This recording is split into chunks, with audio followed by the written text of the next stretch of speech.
Amigos, minhas amigas, a paz de Cristo, bem-vindos ao meu canal Multiplicação de Esperança. Tudo bem com vocês? Eu espero que sim.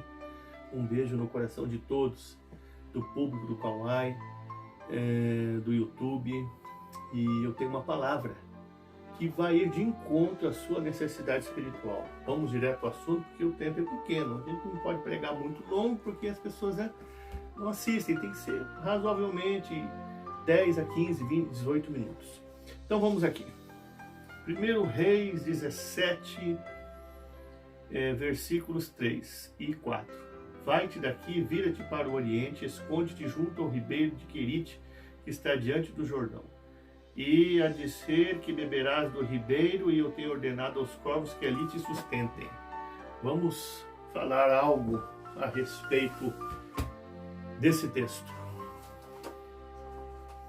Bom, Querite no original hebraico significa corte, separação, lugar de medição. Elias profetiza 3 anos e meio de seca na terra. Ele desejava que o Senhor usasse a seca para tratar da rebeldia do povo. Deus assina embaixo, porém usa suas próprias palavras para reparar algumas arestas de seu ego, o conduzindo ao Querite e depois a Sarepta. A seca era um tratamento para o povo. Querite e Sarepta eram um aperfeiçoamento para Elias. Por isso que está relatado aqui um pouco mais à frente, em 1 Reis 18, 4, que Obadias escondeu 100 profetas da cova, de 50 em 50, e os sustentava com pão e com água, ou seja, era um racionamento. Então, o Senhor envia o profeta Elias para um racionamento, para um aperfeiçoamento, para um ajustamento de caráter. Ele é levantado da terra e de cara ele já prega no palácio. Olha o ambiente que ele vai, um palácio. Olha o público que ele está. Muitas pessoas gostariam de pregar, como eu prego sempre aqui, Provérbios 22, 29. Tem visto um homem diligente da sua obra, perante reis será colocado, não será posto entre os de baixa sorte.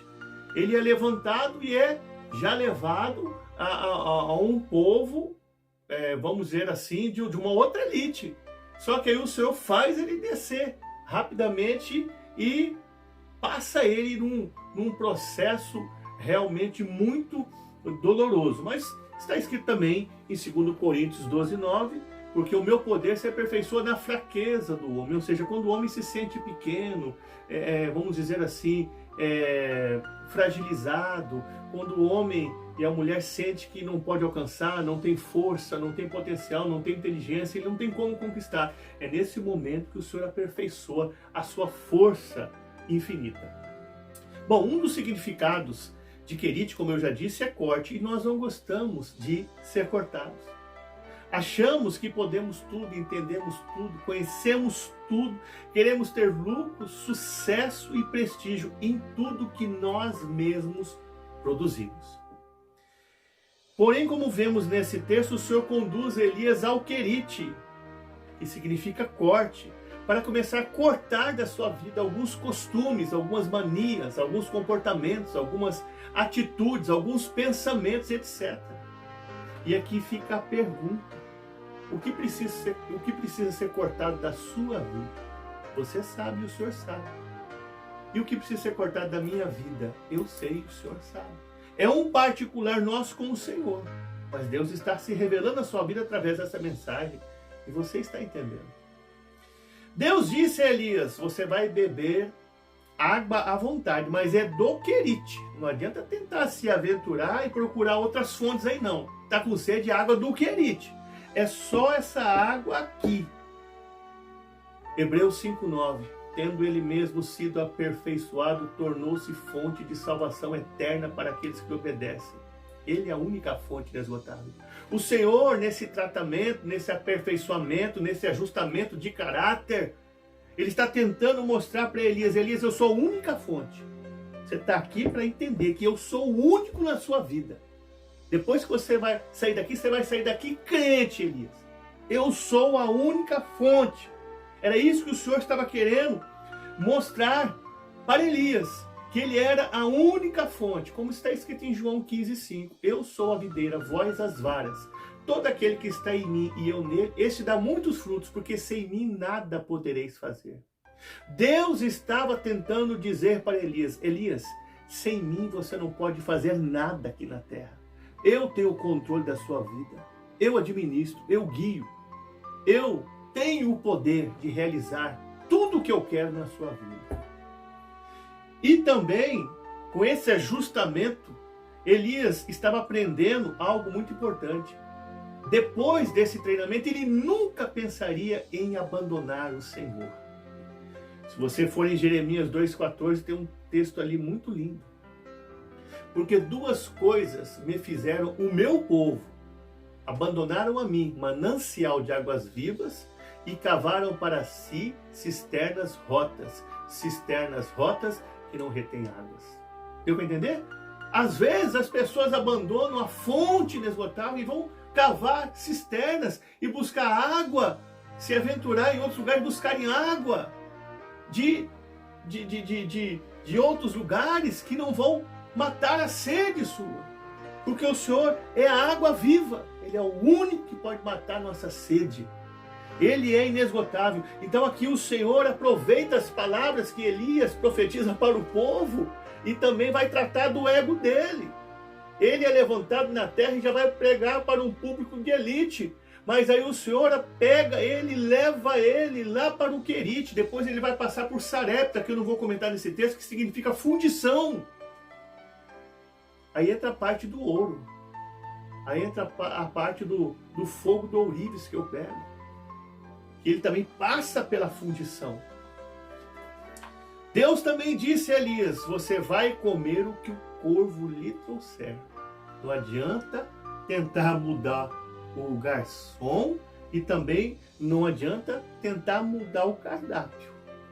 Em Salmos 35 está relatado: os meus tempos estão em suas mãos. E existem tempos de racionamentos em nossas vidas que nós temos que aceitar e precisamos aceitar. Os verdadeiros cristãos aceitam.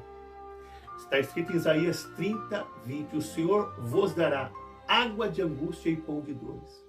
É uma época, é uma estação, é um período. E você viver nessa época, estação, período, você pode estar abençoado da terra, como eu já preguei aqui. São algumas áreas que são tratadas. Agora, de um modo geral, você vive uma vida abençoada. Você tem o brilho do Espírito Santo, você tem a glória de Deus na sua vida, você é bem sucedido. Mas em algumas áreas da sua vida você é aprovado. É naquilo que você é mais apegado que Deus prova você. Então nós temos que entender esses tempos de racionamento que vem sobre a nossa vida. Você pode compreender o processo o qual o Senhor colocou Elias? Entenda uma coisa: Elias não pode produzir nada.